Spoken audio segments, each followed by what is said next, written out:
Hello everyone, welcome back to the next session of Management Information System. Let us continue our discussion with respect to e-business technology.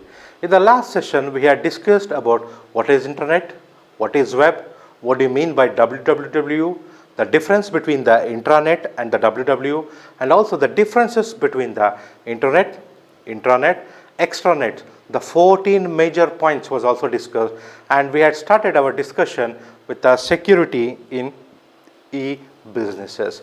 Let us continue our discussion with that.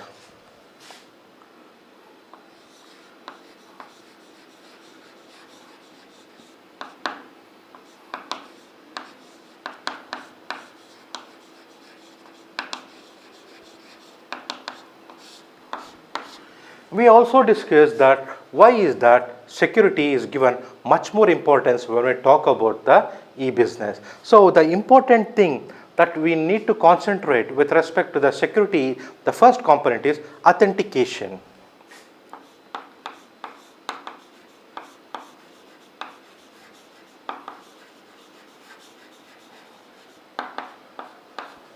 So what is authentication? When I talk about the authentication word, it is a process by which one entity can verify that other entity is who. Means what do you mean by that, or who is that person? If a person comes up and I say, yes, I know him, this is called authentication. Means I am permitting it or allowing the known person or the known entity as the confidence level, saying that yes, I accept it, I know it. This process is called authentication. So in an e-business system, the first important security that everyone needs to concentrate is the authentication. Second one is the authorization.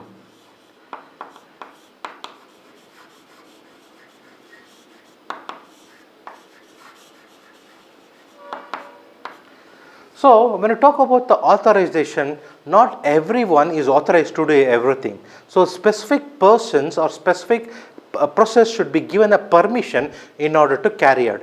The processes that ensure that person has the right to access certain resources is said to be authorization. Means a person should be given a privilege or permission to carry out or touch or access a particular resources is said to be authorization. So in e-business, not that everyone who logs into the web should be permitted to access all the resources.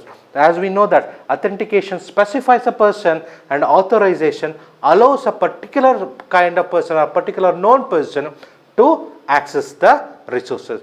Third one is confidentiality.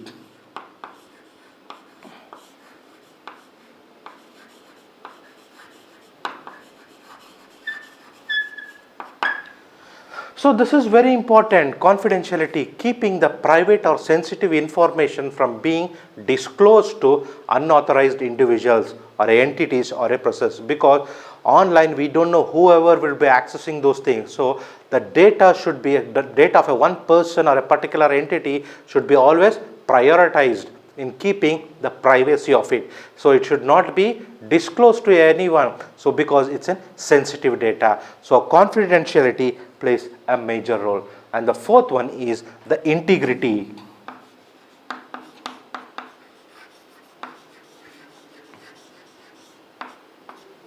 When we talk about the integrity, it's the ability to protect the data from being altered or destroyed by unauthorized access or accidental manner. Means it should be bound together, or it can be very closely binded, so that intruders or accidentally those data should not be detached from the main, or it should be deleted, or unknowingly so that it happens to be removed. So it should be integrated well into the system or a process, so that no information is lost at any cost. This is the fourth important point. Finally, the fifth one, non-repudiation.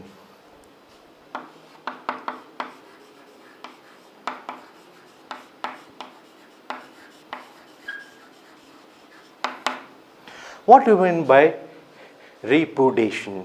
Means denial. Okay, when you talk about non-repudiation, means non-denial, the ability to limit the parties. from refusing that legislate transaction took place, usually by means of a signature. Means many of the times we know that some of the activities do happen and some deny the process, and some do out the activities and deny it, saying that I have not done. So these kind of things should be avoided, because we will be not able to monitor the events happening 24/7. So these non-denial activities should be monitored, so that whoever comes up, whoever does an activity, everything should be recorded through a signature activities. We call it as digital signature. We'll see it in the future. So those things should be monitored in order to recognize who was the person and what kind of activities was involved by that person in association with respect to the e-commerce. So these are said to be the 5 major securities that needs to be concentrated with respect to the e-business. Then what are the different types of security threats that we enforce?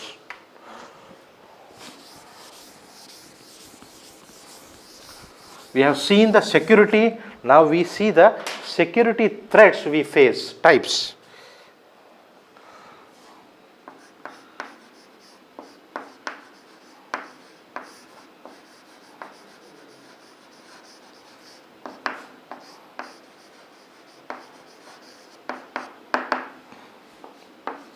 First one is said to be denial of services.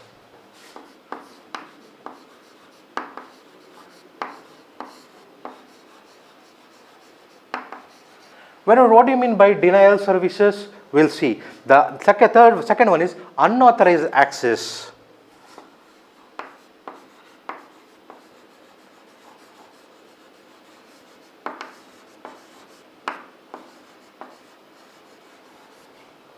Third one, theft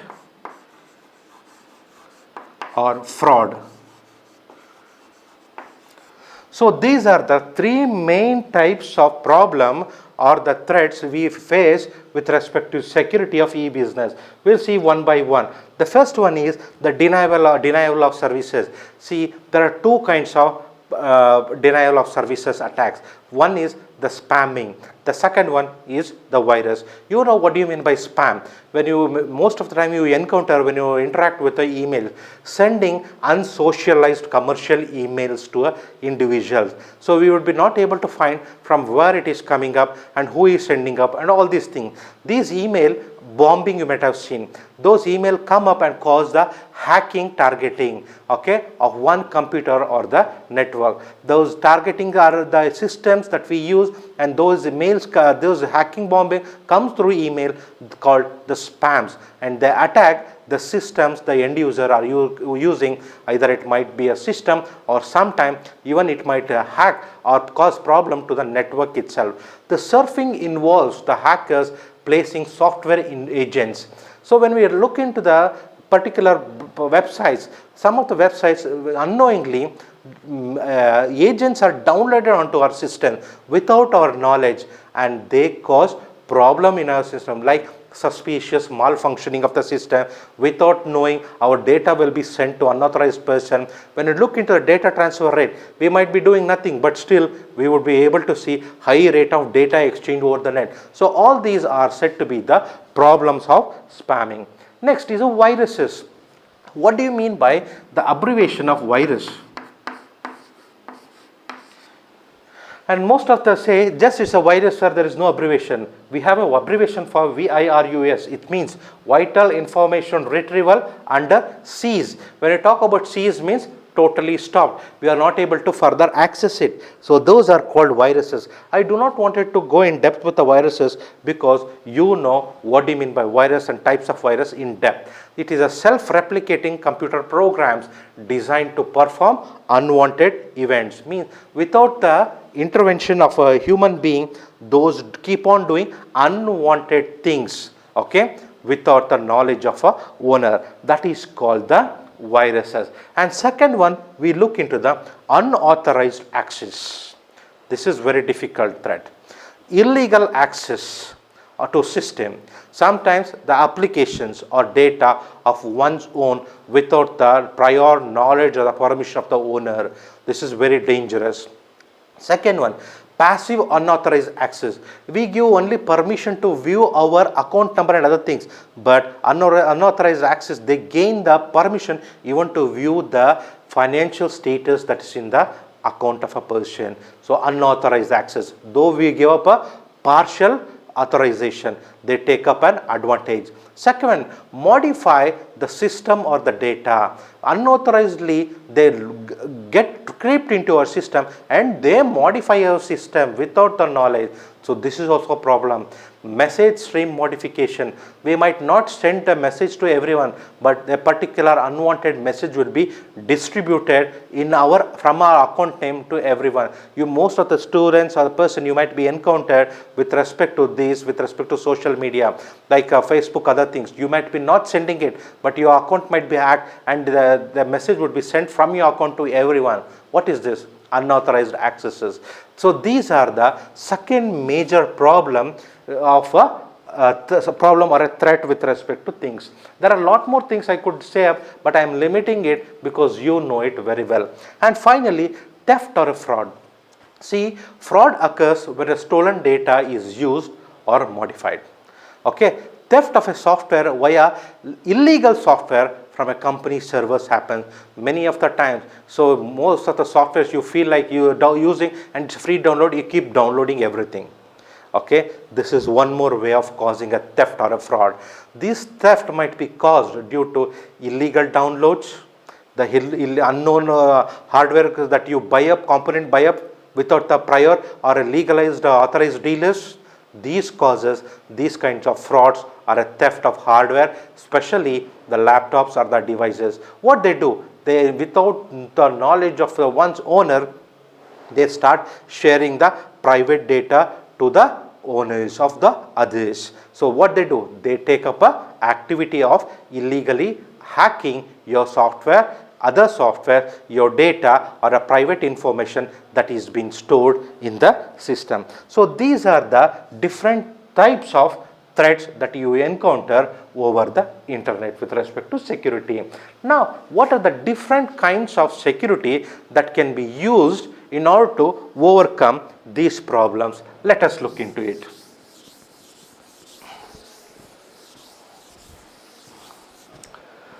So, types of securities.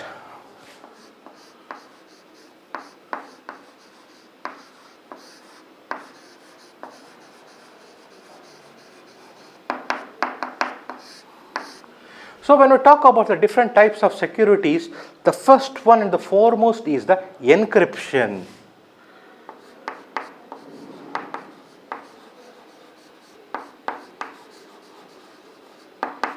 So what is encryption? When we talk about encryption, the process of scrambling the message in such a way that it is difficult for others to read is said to be an encryption. Means we scramble the original thing with a key. So without that key, it is the key element is something we add into it, or we modify the original image with the scrambling, the expecting with respect to time for the unauthorized person to scramble or descramble or decrypt it. That is called encryption. Second one is the decryption. I combine the concept encryption and decryption together.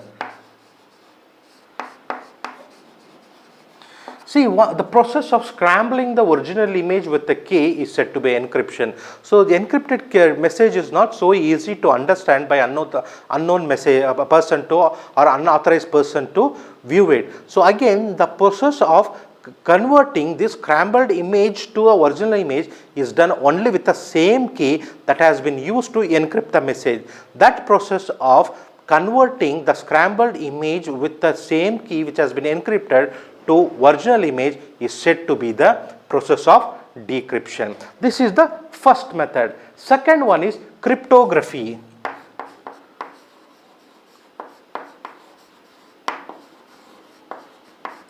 This technology or technique is mainly used in the web content. It is the process of encryption and a decryption of message or a data using different algorithms or a software. So there are a lot of softwares or algorithms available which helps us to do a cryptographic process. What do you mean by cryptography? It is similar to the encryption and decryption process. A data or information is encrypted, that is transformed into one more process, that is the encryption process, where the outcome of the encrypted information is said to be ciphertext, CIPHER, ciphertext, which is an intermediate text.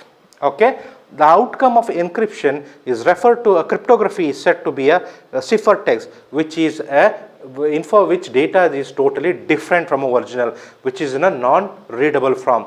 Again, the person who wish to read that information, the authorized person, needs to use the similar kind of key or a particular algorithm, similar algorithm or similar software which has been used to form the cryptography ciphertext needs to be used to convert it back to original image, that is decryption. This kind of process is called cryptography. And the next is virtual private network. We call it as VPN. This is very important in order to have a network that uses only public internet to carry information but remains private by using the encryption or to scramble the communication. So when we use this VPN, it is much more secure from external entities. So we might use the internet from external, but the information exchange here totally happens with the process of encryption, that is the scrambling of messages through communication. This helps the various associated computers or the person to form a privacy. And the next one is an important thing, gateway. Gateway is a private secure way to do online transaction, especially when you talk about the payment of various order. What does it do? It is something like a mediator. So online activity, whatever that needs to happen, this gateway is associated or supported with the devices which acts as a barrier to have the communication or a transaction for only authorized person or authorized legal activities, which helps to avoid the fraud or malicious activities. Next is a biometric system. This is very important.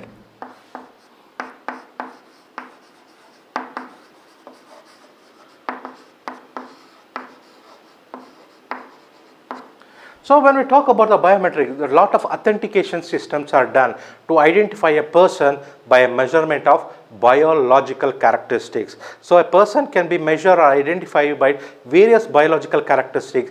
The identifying of that person or a particular person is by a biometric system. What are the different biological parameters for the person to be assessed are the psychological biometrics, the behavior, and the one more is the fingerprint scanning. You might have seen, so fingerprint is unique to everyone, so that scanning is also a part of biometric system. The iris scanning, the iris that is present in the eye, the voice scanning, and the keystrokes of monitoring, the different types of keystroke, a combination of keystroke, so what has to come at what sequence, this is also said to be a biometric type of scanning. And the digital signature.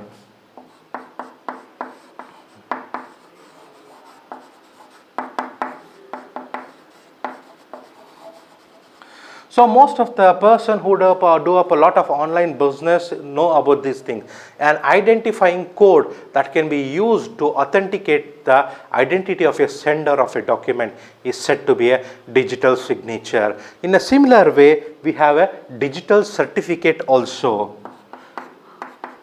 What is this? When we talk about the digital certificate, its method of verifying that the holder of a public or a private key is who he or she to be claimed. Not that everyone can have this information. Whoever has this certificate can have the information that is present in the resource, or those resources can be accessed. It is another way of authenticating the person. And finally, we have secure socket layer.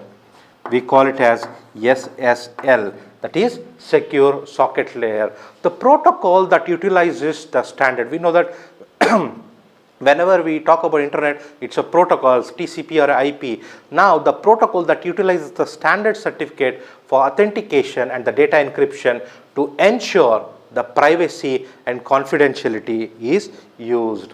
So these are the different types of the securities that can be used in order to overcome the threats of e-business problems. So, while summarizing this session, we have discussed about the various security in e-business, the types of security threats. We have also seen the different types of securities that makes the e-business more comfortable and secure. These are the topics I had wished to discuss in this session. Thank you very much.